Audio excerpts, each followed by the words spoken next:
મિત્રો, એવું કહેવામાં આવે છે કે કોઈ જગ્યાએ જો તમારી કિંમત ન થતી હોય, તમારી વેલ્યુ ન થતી હોય, તો એ જગ્યા છે ને એ તરત જ છોડી દેવી જોઈએ અને એવી જગ્યાએ જવું જોઈએ કે જ્યાં તમારી વેલ્યુ હોય.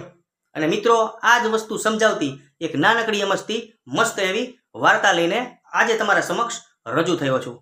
તો ચાલો શરૂ કરીએ. તો કોઈ એક ગામડામાં એક નાનકડો છોકરો એના પપ્પાને કહે છે કે પપ્પા પપ્પા, મારી કિંમત શું છે, મારી વેલ્યુ શું છે? એટલે પપ્પા છે ને આમ જમીન ઉપર જોવે છે અને જમીન ઉપરથી ઉપાડીને એક કાળો પાણો એ છોકરાના હાથમાં આપે છે. કે બેટા એક કામ કર, તારે તારું મૂલ્ય જાણવું છે ને, તારે તારી કિંમત જાણવી છે ને, બરાબર? તો ગામમાં જા, બજારમાં જા અને આ છે ને પાણો એ નીચે પાથરીને બેસી જા વેચવા માટે. કોઈ કાંઈ કહે તો બોલતો નહીં, ખાલી આમ ઈશારો કરજે. છોકરો કે કાંઈ વાંધો નહીં. એ બજારમાં ગયો અને બેસી ગયો નીચે, રૂમાલ પાથરીને ઉપર પાણો મૂકી દીધો અને બેઠો રહ્યો. સવારની સાંજ પડી પણ કોઈ આવ્યું નહીં. છેલ્લે એક ડોશીમાં આવ્યા. એને કીધું બેટા આ પાણાનો શું ભાવ છે? એટલે છોકરાએ કીધું. મળી કે 5 રૂપિયા. છોકરો કાંઈ બોલ્યો નહીં. એ કે કાંઈ વાંધો નહીં, હાલે 5 રૂપિયા. એમ કરીને પાણો લઈ ગયા. છોકરો આવ્યો ઘરે, એને પપ્પાને આપ્યા 5 રૂપિયા. જો બાપ 5 રૂપિયા આવ્યા. કે તો શું મારું વાદ મૂલ્ય છે? એટલે એના પપ્પાએ બીજો કાળો પાણો ઉપાડીને આપ્યો કે બેટા હવે આ પાણાને છે ને તું મ્યુઝિયમમાં લઈને જા. એટલે છોકરો સવારે મ્યુઝિયમમાં લઈને ગયો. મ્યુઝિયમમાં બધાય જોવા આવતા હતા અલગ અલગ વસ્તુઓ. તો એક જણાએ પૂછ્યું કે આનો શું ભાવ? એટલે બોલવાનું તો કે હતું નહીં, આમ કર્યું. એ કે 5000.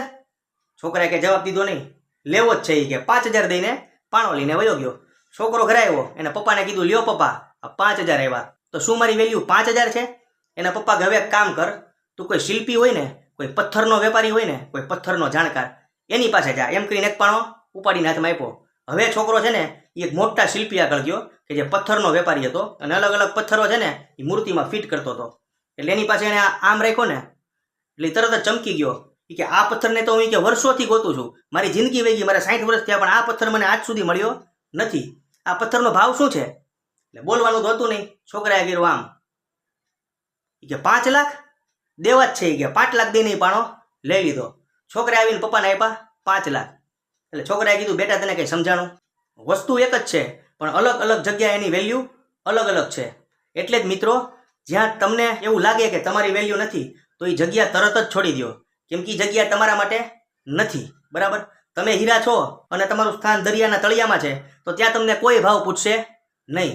એટલે મિત્રો યાદ રાખવાનું, જ્યાં તમારી કિંમત ન થાય ત્યાં રહેવાનું નહીં, તરત જ નીકળી જવાનું. કેમ કે ખોરાકની કિંમત ભૂખ્યાને હોય છે, પાણીની કિંમત તરસ્યાને હોય છે, હીરાની કિંમત જોહરીને હોય છે, કોલસાની કિંમત ટ્રેનના એન્જિનને હોય છે અને તમારી કિંમત ઉપરવાળાને છે.